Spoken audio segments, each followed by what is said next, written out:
Sorry.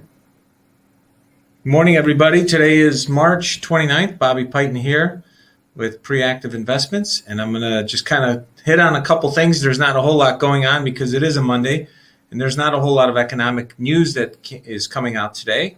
But since there's not that much going on, I'm going to just make some comments more on the political front versus, the business front, because this is not just about business. It's about policies that impact business and our economy over time. And I just want to be sure that there's an alternative voice out there that's talking about this stuff, because censorship is alive and well in the U.S. economy. And there's a lot of corrupt influence that's taking place. So I want to bring that up because I think we need to speak about it. And there's got to be somebody trying to bring some reason back to the conversation, because right now things are just getting crazier and crazier. So here we go. Pre-market politics and business. And then March 29th. So the quarter's right about to finish up here. It's been a little crazy the past few weeks with the swings in the market, but overall the VIX has come down. So the likelihood of an outright collapse, because some people have been concerned about that, I think it's not likely, folks, and that's a good thing. Contrary to what some people out there are trying to pitch, that the whole U.S. economy is going to collapse or the stock market's going to collapse. There's a lot of fear mongering that's been taking place for almost a year now. And when you think about that reality, how many people have been cheated from their full potential? Cheating is a tough word. They weren't cheated. They were misled to not be involved in the markets because, everything was going to collapse. And as a result, they left a lot of money on the table. And it's sad, because if you've noticed through time in the markets, some of the major news sources, and I don't want to name which one. It's important you guys just use your imagination. But there's been plenty of times where major type of news sources tell everybody the water's warm, it's time to buy. And then when things are really when that's right before things seem to fall. And then when things are near their lows and everybody is scared, these same people are saying, sell. And then all of a sudden, the thing goes the opposite direction. So my advice is, don't listen to these carnival barkers. Do your own work. Go pull the filings from sec.gov if you want to learn what you should do with a particular company. Try to own the securities outright. Try not to buy various products that you don't necessarily have a claim. You have a claim on the performance of the securities, but you don't own the securities in your name. So it's a lot different, folks, to own something that says you have shares in something versus owning the actual shares in your name, in your account, so forth. So at Preactive, we use TD Ameritrade is who we kind of do our business with, and the names that we purchase for people are in their name in those accounts at TD, and nobody else has access to that, that person's money but that person. So it's not commingled; it's in each person's name. And I highly recommend, whoever you're dealing with, that you try to make sure you have that flexibility to purchase the securities in your name, the individual stocks and so forth, versus always buying funds. It's a little more work, but I think it'll pay off for you better in the long run. And if you don't know how to do it, feel free to contact us, and we're more than happy to help put together portfolios for you. Okay, now let's talk about this whole this rigmarole with the schools and so forth, where they're trying to pass this agenda of allowing biological boys to compete in female sports. Now, this is an issue that is extremely troubling, and it's very damaging to the economy of the United States long term. The United States, contrary to what some lunatic lefties will tell you, is probably, it's up there. It's got to be in the top 3 to 5, probably even higher, of the best economies on planet Earth that provide economic opportunities for women. and women in this country, as much as the lunatic left will say otherwise. Women have equal opportunity with regards to education. Title IX with regards to sports, when that was passed in the 70s, we're starting to see the benefits of that. It took a while, it took over a generation, but women, as a result of being in competitive sports, has made the U.S. economy stronger, far more dynamic, and frankly, competition in sports, not the competition where everybody gets a trophy for showing up, folks. I'm not talking about that. That's participation crap. That's communism. And these schools that are trying to push that crap don't teach the kids what's needed to be known, which is you're going to fail because you didn't train enough. You didn't work hard enough. Sometimes people are going to be better than you because they were born with certain physical abilities that you just don't have. And that's okay. You should know what your limitations are. You kind of go through life and you're like, oh, I'm really good at this. I'm not so good at this. And that's completely fine. And that's one of the things that sports provides. There's a filtering process where some people continue to excel, other people can't. Don't cry about it. Use your mind instead. So if you can't do it, take that competitive learning that you did with regards to sports and then go apply it in a different discipline that you do love and that you can fully utilize. And if you can't find what you truly love, keep looking until you do. But now going back to this whole thing, there's about 50 million students in America right now. This is the estimates, and I don't know how accurate these numbers are. I really don't trust a lot of the government numbers anymore. I don't think I'm alone with that. I think we the people need to create our own set of numbers for every single aspect of how this economy runs, because things seem to have been compromised, folks. And so since that's the case, we should have a backup set, and we should get in the habit of having competing sets of data that are testing and showing the results independent of the government across all aspects of data collection in this country. That's just my personal opinion. And I do have a bias, folks, because I like data. So I happen to love data. I happen to think that we should have more people going over data to make better decisions across this economy. But now with the 50 million students in this country, K through 12, over 50% are women. That's the way the numbers work out. I think it's probably 51-49, right? So with regards to biological males that are thinking they're females, but they still have a biological body part, they want to compete in girls' sports. And what I would say is, no, go create your own set of sports.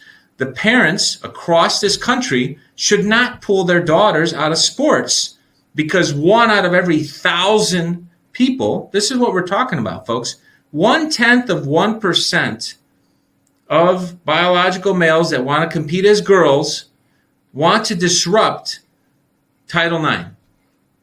And how is that justified? And this lunacy that has been pushed through on the American public through corrupt bureaucrats and school officials, as far as I'm concerned, we need to charge these people with crimes against humanity. I don't know, you know what? If you're a CEO and you commit fraud, you can get charged and you can lose, not only go to jail, you lose all your assets.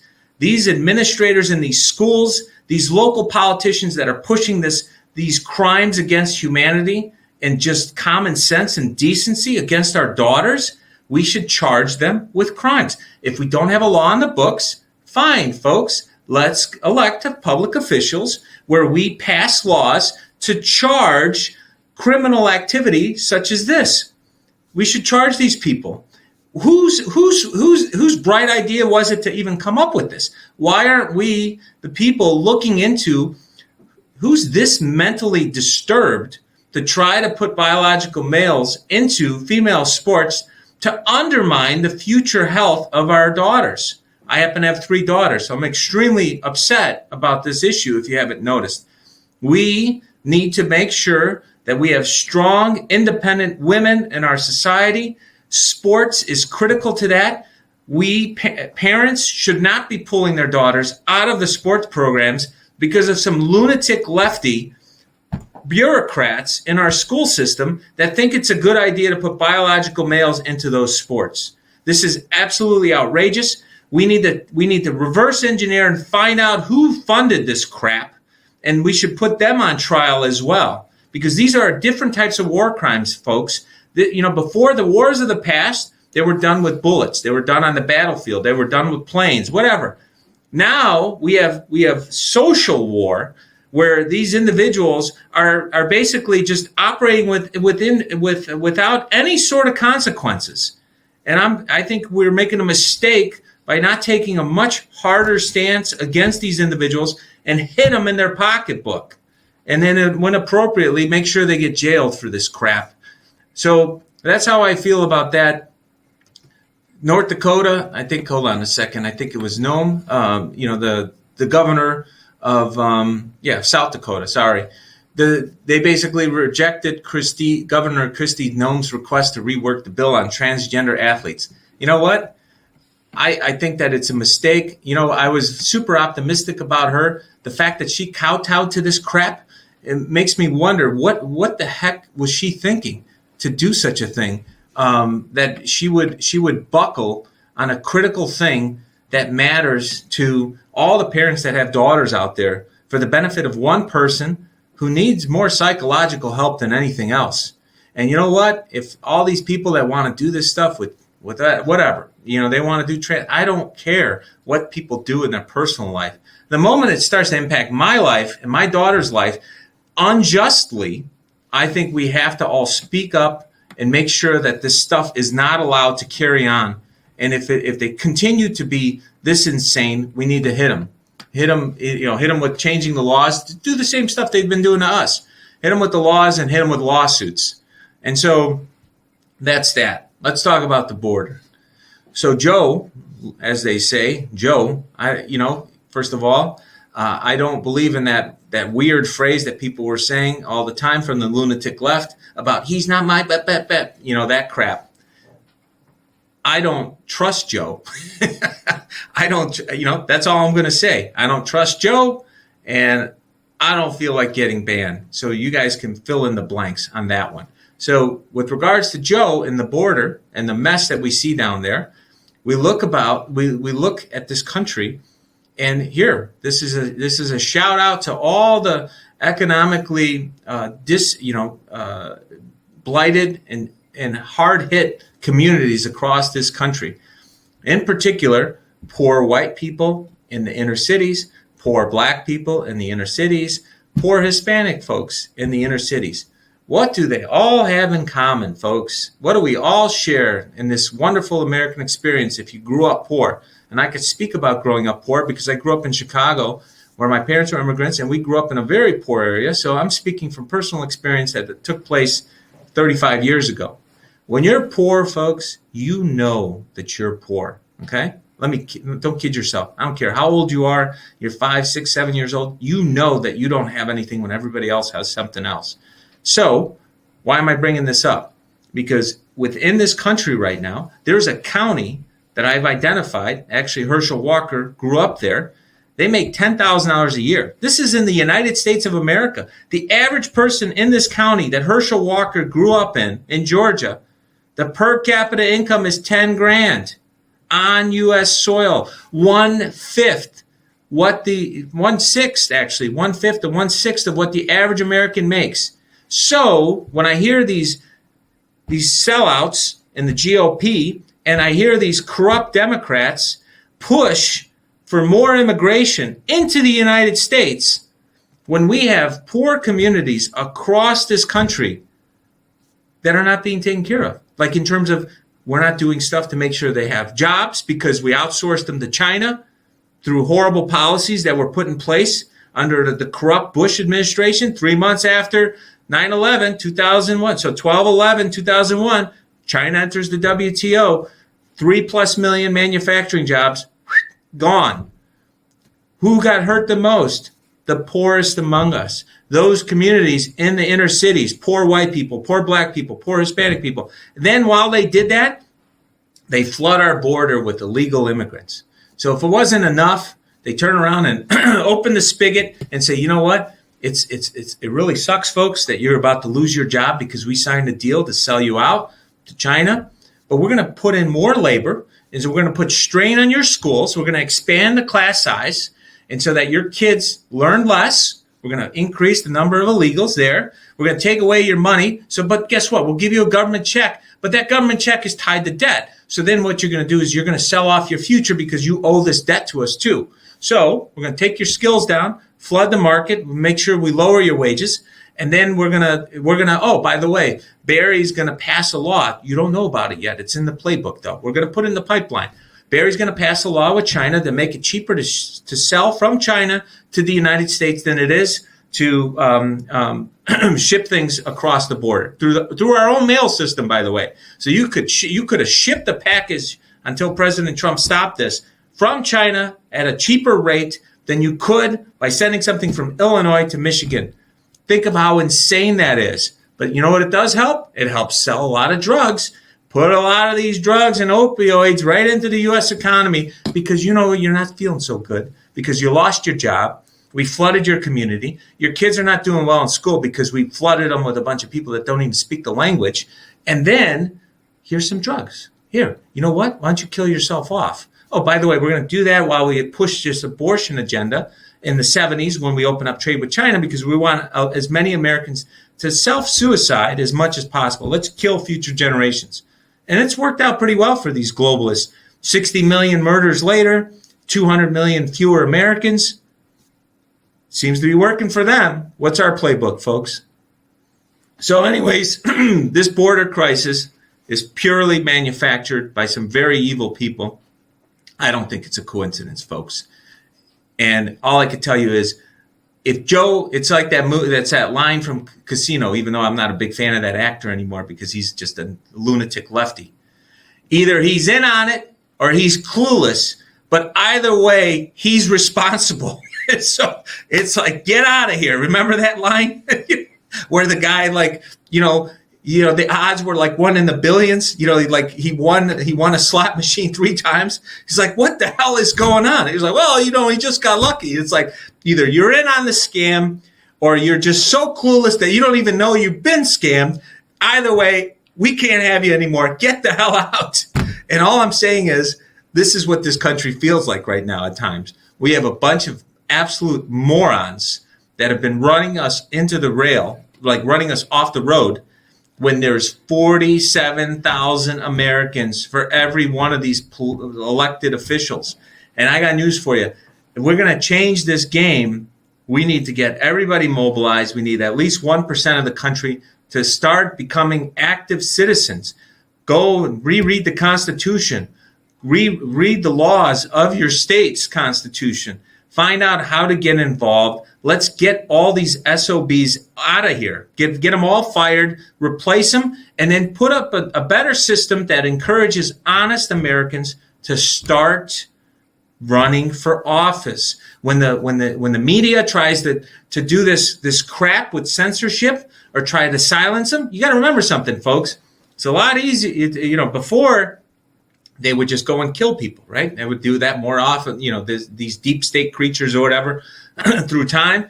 It's kind of tough to do, right? Because everything's being monitored. There's cameras everywhere. The NSA is keeping track on everything. So since it's not politically correct to go start as many wars anymore or kill people that you don't disagree with you do the next best thing. You try to ostracize them, kill them in society in terms of trying to discredit them, lie about them, make up stuff about them. That's the playbook of these criminal thugs. That's what they are. So when the media plays this crap on honest Americans that are running for office, I think the public, we should just crowdsource and go look into every single reporter that's reporting on that stuff. Go pull everything about them. Go pull up their history. Go see if there's any court cases against them.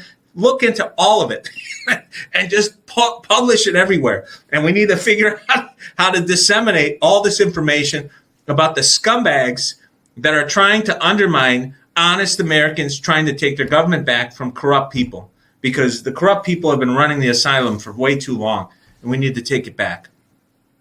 So anyways, I hope you guys have a wonderful day. Markets the futures are kind of flat. Like I said, there wasn't a whole lot going on, so I wanted to talk about the future of women and the U.S. economy, and I wanted to talk about the border and how it impacts the poor people in this country and why we need to stop with the madness, rebuild our communities from the ground up in these communities, and stop listening to these what was it, the Koch brothers? I think it was one of them's dead now, but that guy and any of the organizations and groups that he funded to say that this is what America is about, all this cheap labor that doesn't speak English, and undermine everybody else that's here, and then we pay the freight because our property taxes go up, our kids suffer in the schools, and then there's not many jobs. You know what? We didn't create the mess in these countries. We should have legal immigration that makes sense based on where we are as a country and what skills we need as an economy. And you know what? If you don't have the skills that we need, let's go find, there's another 200 countries to look at that want to come here. We got people from all around the world that want to come to the United States. Let's let the ones that have the skills that we really need to stay competitive and build this country the right way, versus everybody who's coming in now seems to be wanting a paycheck for showing up. And this is the way they're trying to steal elections, folks. They want to get in as many people as they can that they can control, because information flows have changed. And since they've changed, you need to control how many people can show up at the ballot box, because obviously people are far more educated than they've ever been before with regards to these issues. So anyways, I hope you guys have a wonderful day. And I will talk to you guys a little later. I'll be on at 4 o'clock with the market wrap. So God bless. Thanks for listening.